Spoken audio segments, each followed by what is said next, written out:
So far, we've been talking about sleep stages and cycles of a normal young adult. This is defined in sleep research as adults between the ages of 20 and 50. Adults tend to need 7 to 9 hours of sleep per night.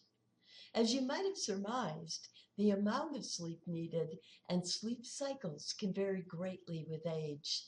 Let's take a look at infants, children, teens, and the elderly. The idea that most of us need 7 to 9 hours is not true for all. Newborns usually need 16 to 18 hours. That's 2/3 of the nycthymeron. Also, their sleep is different in that the brain is not yet developed enough to produce the type of brain waves we produce as adults. Infants appear to experience 3 kinds of sleep. The first is QS, or quiet sleep. Here, the EEG is most similar to adult M3, and there is a lack of body or eye movements. Second is AS, or active sleep. Here, the EEG is most similar to adult REM sleep, and there's eye movements and occasional body and facial movements. Finally, there is IS, or indeterminate sleep, and this is simply a mixture of quiet and active sleep. Babies usually spend about 50% of the time in active sleep and 50% in quiet sleep.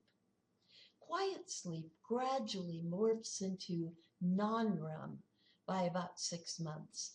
Active sleep gradually morphs into REM sleep by about 12 months. Also, babies have many sleep periods over a nycthymeron, unlike adults' single night period.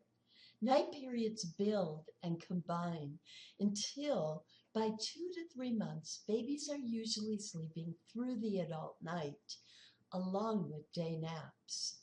Day naps reduce in quantity and length until by age 3 to 5, the child is usually sleeping one long night period, along with one relatively short day nap. By age 10, the night period has generally grown to 10 hours. This does not reduce for quite a while.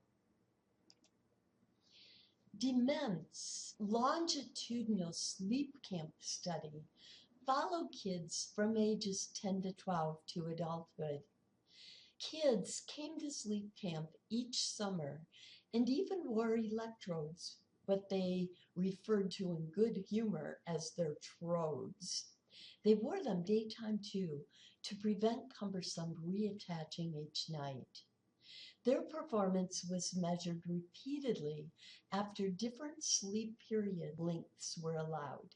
The peak became very clear. Teens need an average of 9.25 hours to perform at their best. But many studies show that they are actually sleep deprived. So they're usually functioning on an average of 6.5 hours during the school week. By the age of 20, the average amount of sleep for best functioning has morphed to the adult rate of 7 to 9 hours. Unfortunately, college students are generally functioning at a sleep-deprived level during the school week because many lack the education regarding the importance of sleep, along with the motivation and/or self-regulation needed to balance their sleep, study, and playtime effectively.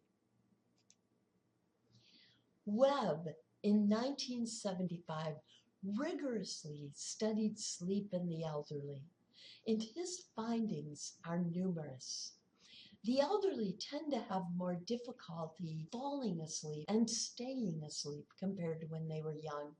He describes this as fraying, like the ends of a rope can unravel over time.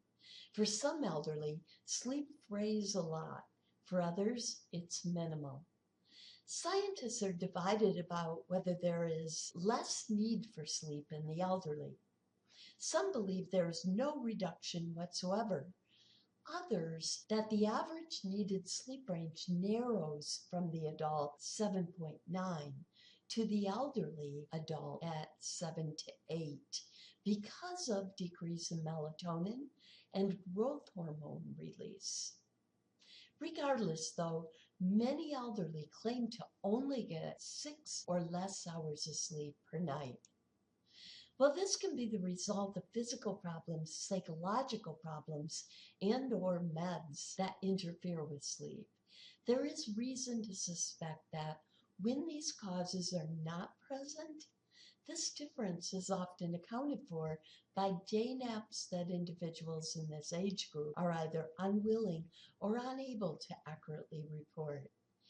The best thing an elderly person can do to improve the length and the efficiency of their nighttime sleep period is to live an active lifestyle during the day, avoiding boredom-induced naps by interspersing periodic exercise, walks, and light physical work.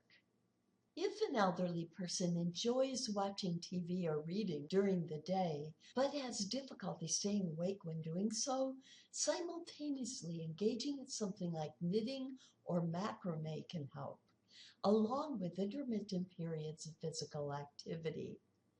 My partner's mother loves sitting in front of the TV while simultaneously emailing and surfing on her iPad. It bothers her, though, that she is constantly falling asleep with the TV on and the iPad fallen into her lap. She wants to change this behavior, but knows she needs prompts. If only there was an app that would turn her iPad off every hour until she walked around the block or did an errand or otherwise earned physical credits to turn it back on. I know that she would agree to this kind of self-choice assistance. Many chronic physical ailments like asthma can mess with sleep, as can the meds used to treat them. So can mental disorders, like those that produce anxiety, and sleep disorders. And the longer you live, the more time you have to accumulate some of these. It doesn't mean that you will, but the odds go up. Additionally, some diseases like muscular dystrophy and Parkinson's disease are associated with sleep problems. Here's a cool image summarizing some of the age effects in a uniquely visual way.